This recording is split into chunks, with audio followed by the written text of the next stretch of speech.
Broadcast Hall of Fame member Art Haines with the Springfield News Leader's Wyatt Wheeler. Who knows what could happen? Sports Talk with Haines and Wheeler on your total sports station. 96.9, 99.9, and AM 1060 ESPN. The JOCK.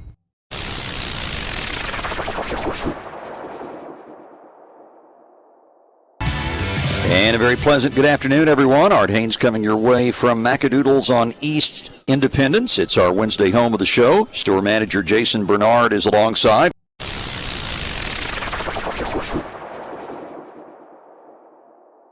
Matt Derrick joins us from Chiefs Digest. Matt, how are you? Well, I'm doing well, Art. How are you this afternoon? I'm doing great. Sorry to throw you a curveball if, in fact, we were 30 minutes off, but glad you could be on with us right now. I can do whatever you need, Art. You know I'm always there for you. Matt, you might explain to our listeners again, we've had you on before, but your background in Springfield prior to your current situation in Kansas City. Yeah, I grew up in Springfield, went to Hillcrest High School. I was in the media program over there for Dave Davis, who, of course, coached baseball for many years and has built an incredible program over the years over there. It's a nationally recognized program at Hillcrest for the media department that I hope everybody knows about and is proud of. I went to Missouri State, Southwest Missouri, of course, back in the day for my first couple of years of college and transferred to Missouri and Columbia and lived in Kansas City since then. And a few years ago, started working covering the Chiefs. So it's been a lot of fun, and I know I've got a lot of friends and family back in Springfield, and try to get there when I can. Well, and on the Zoom calls that have become a necessary part of all of our lives now, we hear you frequently at Chiefs press conferences during the week and after the games. Yeah, it's been a kind of a different world this year with doing everything on Zoom. So at least we're trying to bring a little bit of normalcy back with the sports world. Yeah, indeed. So the Chiefs aren't going to go undefeated. They had for 13 games, counting playoffs and regular season, but lost to the Las Vegas Raiders. Just a bump in the road last week, or did that expose some troublesome areas going forward? I think it's one of those things where you could probably look at the glass as half empty or half full, depending on your perspective. But I think the big picture, you look at it, this team's still 4-1, and they certainly look like they're in control of the AFC West. There's no reason to think otherwise. They're certainly one of the best teams in the AFC, and certainly one of the best teams still in the NFL. I know there's a lot of concern about the offense, only putting up 8 points in the second half. But, they still scored 32 points, and that's going to win a lot of football games. So I'm not sure that there's a lot of concern about the offense. And tell you what, defensively, that game is also kind of an outlier. This defense has played really well this season. It's looked really strong. This looks like maybe it was a game that Chiefs maybe didn't bring their A effort. It certainly could have been a situation where they're looking forward to Buffalo. They've got a lot of things on their mind. There's been some turmoil a little bit with the testing for COVID-19. They had a coach test positive over the weekend, and Anthony Sherman was added to the list this week, even though he has not tested positive. He was just around someone. But all that stuff has been weighing on the players, and the Chiefs have had to deal with that for the last couple of weeks, along with some of their opponents. So it's been stressful. I think there may have just been a lot of things that went into that Raiders game that made a bit of an outlier. So I'm not sure there's a whole lot of reason for Chiefs fans to panic at this point. Let's look on the defensive side. The defense gave up 3 big plays in the second quarter. They got beat on a 59-yard pass where the receivers split the defenders. They got beat over the top on a 72-yard pass, and they gave up a 43-yard run from scrimmage that set up another touchdown. So, it wasn't like the Raiders were just getting big chunk plays throughout the game. They had 3 big chunk plays, and chunk plays often lead to points, and they did in this case, but they really did a lot better job defensively in the second half. They did, and that's been out of character. This team has not been giving up the big plays. I think the longest play from scrimmage they had given up this year heading into the Raiders game was 31 yards, and that was a big run that the Patriots had broken off, and it didn't make a big difference in that game. And this defense, when it gets pressure on the quarterback, it's a really good defense because they've got some nice pieces in the back end at safety, and they can cover, but you can't cover indefinitely. And against the Raiders, they just didn't get enough pressure on the quarterback, and that was kind of the defensive breakdown there. And conversely, and this has been a little bit of a problem, it was in this game, and it was also in the Chargers game, teams able to get pressure on Mahomes without blitzing. So in this case, the Raiders had a spy that was working on containing Mahomes, and they were rushing 4 and dropping 7, and it worked. Yeah, that has become, since the 49ers really kind of showed in the Super Bowl that that's a strategy that can work if you've got the personnel to make it work. Teams have been throwing it at them. And you know what? To a degree, the Baltimore Ravens game kind of even reinforced that the opposite direction because it showed again that if you blitz Patrick Mahomes, he will beat you. And until the Chiefs figure out how to beat a lot of these defenses with 7 and 8 guys dropping back, they're going to see more of it every single week. I'm looking at Patrick Mahomes' statistics through 5 games. He's thrown for 1,474 yards, 13 touchdowns, 1 interception, and it was last week, and it was darn near returned for a touchdown, and the Raiders did score, but his passer rating actually is higher this year than it was last year. Yeah, I mean, if you look at the big picture and the numbers, I mean, there certainly looks like there's nothing wrong with his offense. And honestly, I mean, you look at the game on Sunday, good grief. They had 2 touchdowns taken off the board by penalties, had another touchdown that they could have had, not for just a mistake. They could very easily, against the Raiders, have maybe hit 45, 50 points, and some of those penalties I think were even a little bit soft. I mean, that the touchdown to Tyreek Hill that there wasn't a pass interference call on, and I thought the holding call on Kelechi Assembly on that play was a little bit soft. There were some bad breaks in that game, absolutely no doubt. And that, I think there's, like I said, you look at the 30,000-foot view of that offense, there's not really a whole lot of problems to see there. What about the pick that was called on Kelsey? And I guess it was a pick, but there was no contact. I guess, Matt, kind of explain that call, if you would, what happened and what the officials saw. Yeah, I mean, it's pretty common in today's NFL. I mean, you see these rub routes that receivers and tight ends will run over the middle, and they're just intended to knock a defender off their path. And it certainly looked like what the official flag there and didn't like was that Kelsey kind of stopped, almost like he was a basketball player, trying to draw a charge, rather than continuing through his route. If he had just kept running and just kind of, bumped off the defender a little bit, probably doesn't get flagged there. And I think he even kind of thought that because Travis Kelsey played a really good game, all around. I mean, there weren't a lot of mistakes there. But after the game, he was kind of upset with himself. And I think that play right there was probably one of the reasons why he was upset. Because they ended up kicking a field goal, not a touchdown on that one. You mentioned about the one call back when Osemele was called and looked like the defensive player took a dive. But that's all part of the game. Now going forward, as far as the health of the Chiefs is concerned, I mean, Osemele with tendons torn in both knees. Mike Remmers came in and played. What's that going to look like now going forward at left guard, do you think?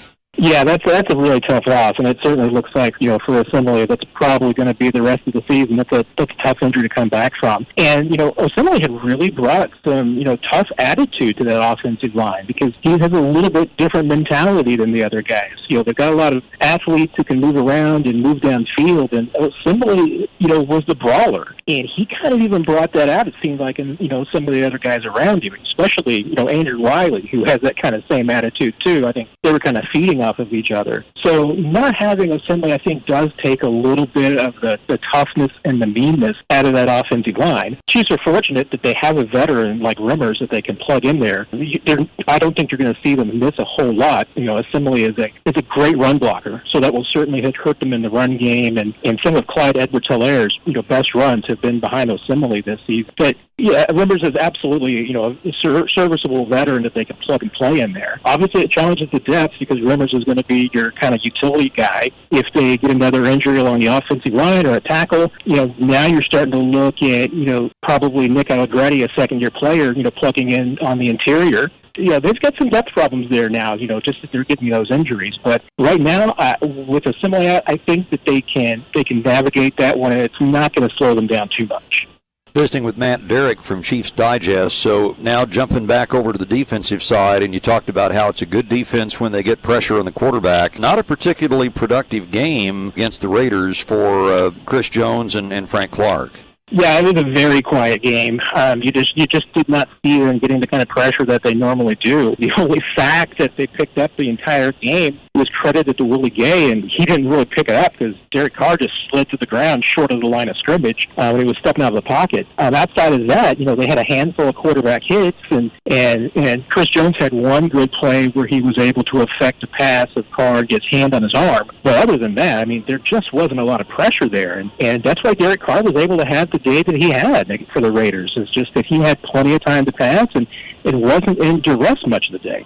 Visiting with Matt Derrick from Chiefs Digest. So, Chiefs now take on the Buffalo Bills. Game pushed back from tomorrow night to Monday afternoon in Buffalo. I don't know about you. I was surprised the Bills were taken to the woodshed the way they were by the Titans last night. Titans are a good team, but Bills had been undefeated. They were whipped soundly. Yeah, I'm with you. I had that as an absolute definite win for the Bills, especially with everything that the Titans have been through the last couple of weeks. But maybe that was a factor. The Titans, they only had 2 practices really in the last couple of weeks. They may have had a little bit of adrenaline on their side, and they certainly afterwards seemed to be playing a little bit of the underdog card, and that, everybody's against them kind of a thing. And so maybe that helped out there. And, I think you do go into this Bills game now a little bit differently because both the Chiefs and the Bills coming off tough losses, and I think both those teams are going to be pretty fired up, pretty angry, looking to bounce back on Monday afternoon. What are some of the things, as you look at the Bills, that concern you from a Chiefs standpoint? Defensively, I think, is the biggest problem. As good as Josh Allen has looked this year, and he certainly looks like he's progressing, he's definitely the quarterback that if you can fluster him like the Titans did last night, you can force mistakes. And, and the Chiefs, as we talked about, outside the Raiders, they've been able to do that. And I think they got a good chance to do that again. Defensively, the Bills, they're more aggressive than most teams are. And that's why I wonder how the Buffalo defense will adapt to what the Chiefs offense does. We talked about the fact that dropping 7, dropping 8 works against the Chiefs. Yeah. It's not really Buffalo style. So they're either going to have to adapt what they do or, stick with their defensive style. And if they stick with what they do, I actually think the Chiefs have a pretty good chance of moving the ball. Of course, everything is a day off, and we're getting used to this because this is the Chiefs' 3rd Monday night game already. But any early indication about Sammy Watkins' availability, the former Bill who left last week's game with a hamstring? Yeah, and the injury did not look good because he pulled up immediately. He really had to limp off.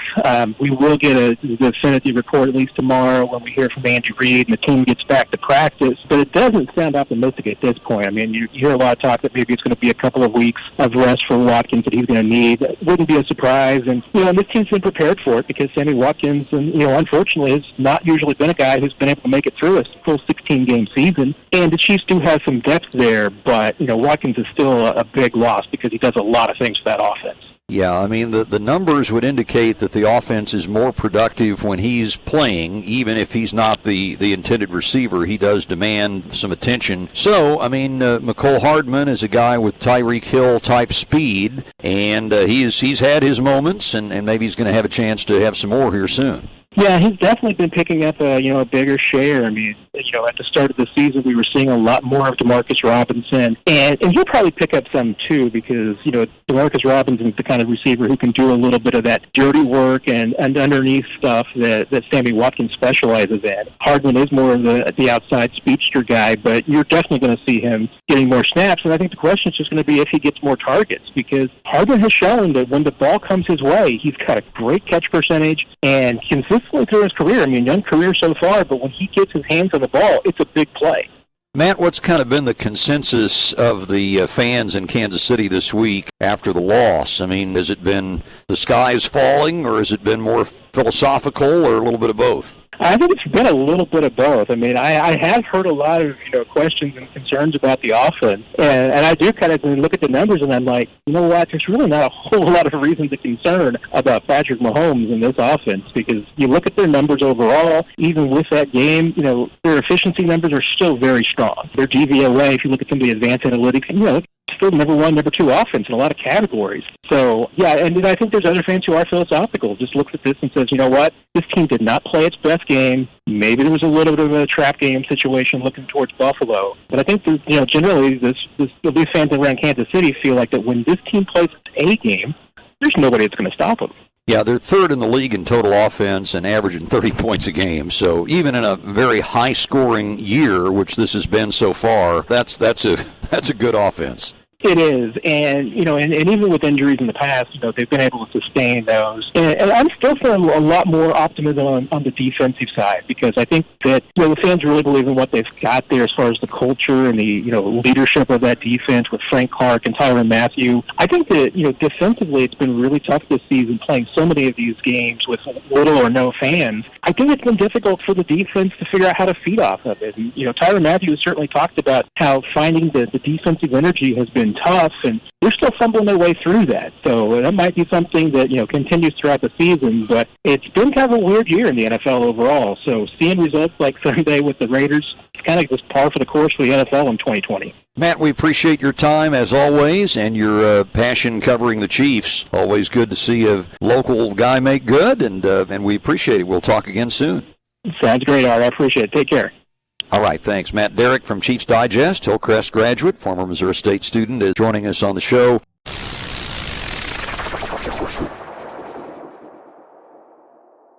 We're joined now by former Major Leaguer Scott Bales. Scotty, we apologize for a little mix-up on the order of guests today, but thanks for being on with us. Is this for real this time? I think so. We're actually going to go through with it. Thanks for having me. You bet. Well, what's for real, the Dodgers, they are still batting in the top of the first, leading 8-0 against Atlanta, and now the Braves starting pitcher Kyle Wright is out of the game. Corey Seager has 2 RBI hits in the inning. They've just wild pitched home the 8th run. So that sometimes happens in baseball. The Braves had been undefeated in the postseason. They've been 7-0 and thrown 4 shutouts, but the roof kind of caved in on them so far today.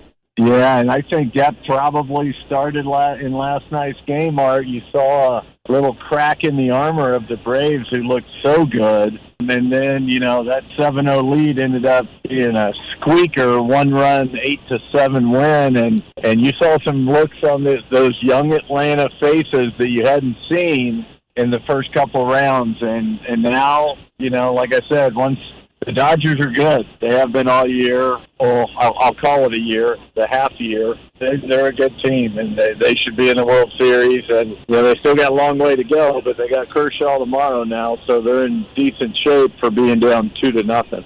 And in sports and baseball particularly, you look at all the years that the Braves were good, and yet they only got 1 World Series out of all that. But you can't win a World Series unless you qualify for the playoffs, and they've done that consistently, and so have the Dodgers. I mean, they've been very good now for a good number of years. You'd think almost the baseball gods owe them one, but you got to go out and get it. Yeah, and they might have had one stolen out from under their grasp last year, and so I'm still pulling for the Astros to get swept. Karma sometimes pays you back, so. Yeah, indeed so. And so we'll talk about that series, too, with Tampa Bay leading 3-0 over Houston and going for the sweep tonight. So what's your take on Tampa Bay? I think, a lot of people, we're not 2 of them, but a lot of people don't pay a lot of attention till the playoffs, and they think, Tampa Bay, they're no good. Nobody comes to their games. And, they've been very good now in recent years. They have the best record in the American League. They've kind of got it figured out on a low budget. Yeah, for the last few years I've worked with Brian Majors at Brian Properties, and Brian's best buddy is Tom Ross. I don't know if you've ever met Tom. Great character, hilarious guy. He's from the Tampa area. He's a local kid, went away, was a lawyer for a long time in the Tampa area. Well, he's a huge Tampa Bay fan. So the last 2 or 3 years, every day he comes in the office, he talks about Tampa Bay. And I'm like, no one cares about Tampa Bay. They have the lowest budget. They're never going to be good. If they get a good player, they leave for free agency, kind of like your favorite team, by the way. Yeah. But he goes, no, this year, Scott, these arms, they can just throw them at you one after the other. And, boy, Tom nailed it. He saw this coming, and he's called it from day one. So pretty exciting. They're a lot of fun. Bunch of people you've never heard of, which I always like. As an underdog myself, I always pull for. So what do you think about their opener approach? I mean, they've got three really good, legit starting pitchers in Snell and Glasnow and Morton, and then on the other nights, they just kind of throw Johnny Holstaff out there. Yeah, it used to be that would only happen, Art, if you had a couple of rainouts, you had 2 doubleheaders in 2 days, but now it's part of the plan and part of their sabermetrics. It works for them. They do it perfectly. People are comfortable in those roles, and 10 years ago, you would have never thought anyone could have any success just rolling out 7 pitchers for 9 innings and do it every 4th or 5th day, and they do it. And boy, it's just, and they have so many different styles. They've actually talked about where they put them together to have no 2 pitchers back to back. You'll never get 2 at bats against the same lefty or righty, let alone sidearm, underarm, over the top, forkball pitcher. They got 4 guys that throw 100. They've just really made it confusing for hitters. Visiting with Scott Bales and talking about the Tampa Bay Rays. So what do you think now, Scott, this year, for the first time ever, there are no travel days in the LCS because there's no travel. They're staying in the same place. Therefore, there are no off days to allow the pitchers an extra day of rest. I think as a fan, it's so much more interesting to watch it instead of turning a 7-day series into 14 or 15 days. I love this setup. Most baseball players are used to playing every day anyway, not playing a day, taking a day off. So I think the players, especially with this season of over 60 games, I'm sure the players love it too.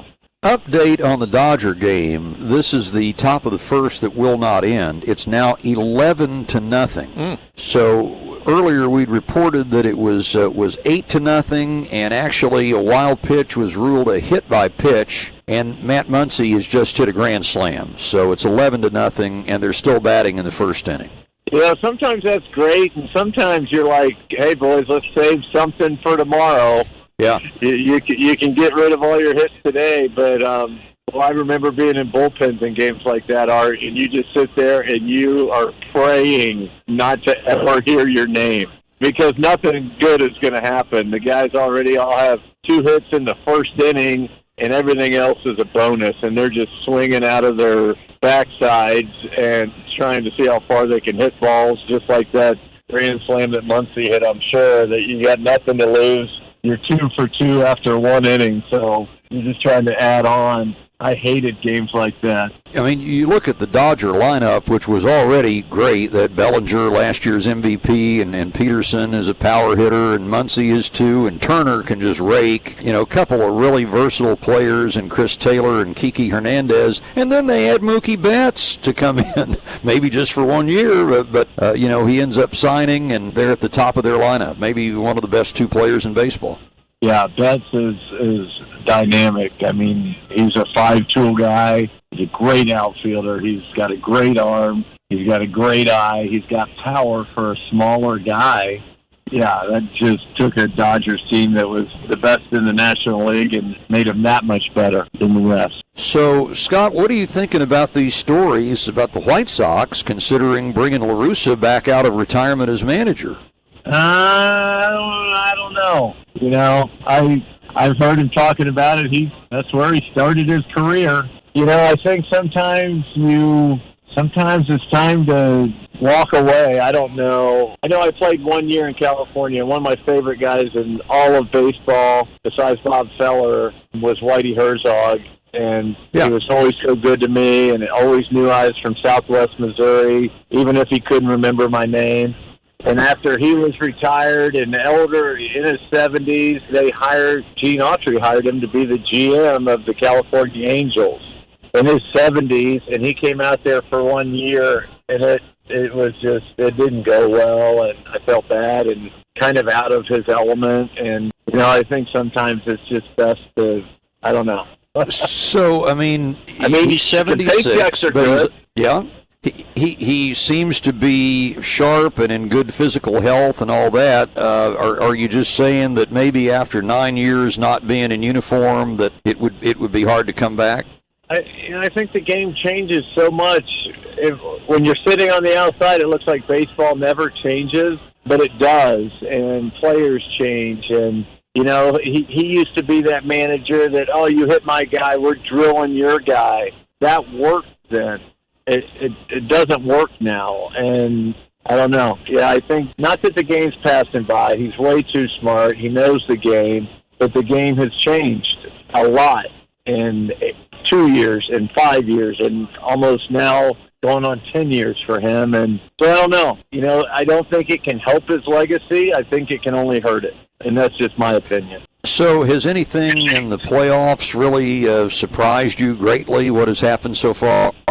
I thought the Yankees would be a lot tougher to beat, but what it proved, Art, like you and I and anyone else that's ever talked about baseball, pitching usually beats hitting, and it did again. It surprised me because they came out in that lineup. I can't imagine pitching to that lineup when Stanton's healthy, and that just made it even worse. And Luke, it looks like a 10-year veteran the way he's hitting now, and with power, and that lineup's just crazy. But again, good pitching wins, and they got beat by better pitching, so that was surprising. In my one couple of years with the Rangers when we got to go to the playoffs, the Yankees were the ones that shut us out. It was the best of 5. In both years, they swept us 3-0. No one in either bullpen pitched except Mariano Rivera. Our 3 pitchers went 8. Their pitchers, which were Clemens, Pettit, and I can't think who the third one was. El Cubano. What was his name? El Duque? El Duque.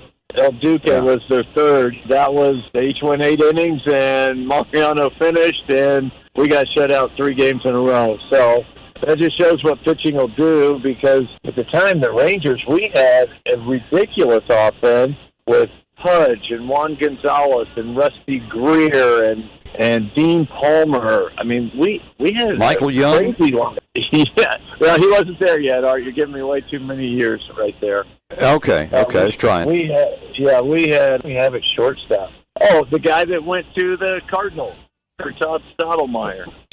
Renteria? No, Renteria left, and we got... I can't go backwards like this, Art. That's only for broadcasters. Sure. Well, you mentioned about Luke Voigt, and my goodness, he leads the major leagues in home runs this year, and a lot of the short season he didn't have the protection of Stanton or Judge because one or the other both were hurt. I mean, what I would never have seen this coming. I mean, he's gone from a good college player here that looked like a catcher, and now he's cut, and I mean he's just a power machine for the Yankees. Yeah, and he really didn't enjoy that last week when they were, I think it was 2-2. They were getting ready. The next day was Game 5, and I texted him and said, "Hey, Luke, are you getting on a flight if you lose tonight to get here for Coach G's golf tournament?" He didn't like my text. I got the KY1 finger back at me. So.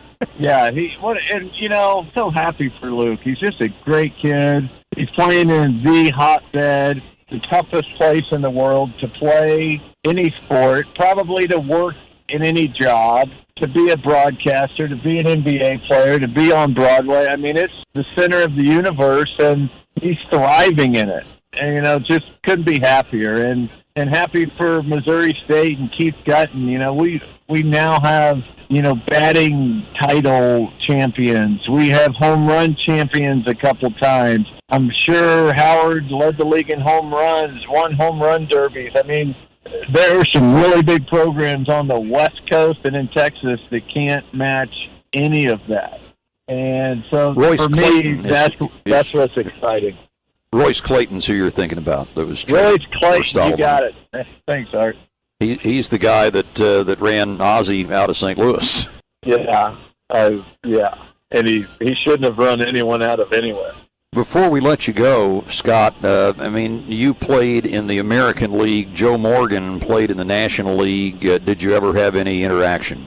Yeah, he was doing baseball tonight for ESPN, I think, when I was in Anaheim, and ESPN was relatively new, but he was doing, I guess, the color commentary at the time with Berman. Yeah, John Miller. And so they would be in our dugout. You know, it seems like every late game that the Angels or the Dodgers were on, Seattle didn't get on much. Oakland didn't get on much. It was either us or the Dodgers. So they were there a lot. So I got a chance to sit and talk to him. And he, compared to Berman, he was very quiet and subdued. I'll just say that. We had a caller, and then I'll let you go. We had a caller the other night say that he was at Ozzie Smith's bar in St. Louis one night when Oscar De La Hoya was fighting. And the Astros were in town to play the Cardinals on Sunday Night Baseball, and Joe Morgan was in the place. So they struck up a conversation with him and invited him to sit at their table and watch the fight. Well, then he found out that the Astros had shown up, and they were in Ozzie's private room in the back to watch the fight. So this is like Biggio and Bagwell and all this group. And he said, no, I've told these guys I'd watch the fight with them. So he watched the fight out front with total strangers that he just met rather than with Biggio and Bagwell, who are both in the Hall of Fame. That's awesome. Yeah, that one that one was kind of catches you off guard because I hadn't heard much about health problems, and, it wasn't too long ago we saw him. So yeah, that's too bad. I was born in Ohio, and I grew up a huge Big Red Machine fan of all those teams, so I watched him my whole life growing up. And even before that, I watched him. I was a Houston Astros fan as a kid because my grandparents' aunt and uncle lived in Beaumont and Houston and went to some of their games. And so I saw him when he was real young. I mean, he was 9 years with the Astros before he went with the Reds. But most people think the greatest second baseman of all time. Yep, I wouldn't argue it. Scott, we appreciate your time as always. Yeah, all in all, we were supposed to talk about the playoffs, and I don't know about any other fans out there, Art, but I had a hard time getting locked in on baseball. Spring training started, teams had COVID, games were canceled, and I woke up one day, I flipped on the TV, and we're having playoffs. So it's been a weird year for me as a fan. Weird year in every possible way. Yeah. Scott, thanks. Stay well. Okay, Art. See ya. You bet. Scott Bales joining us.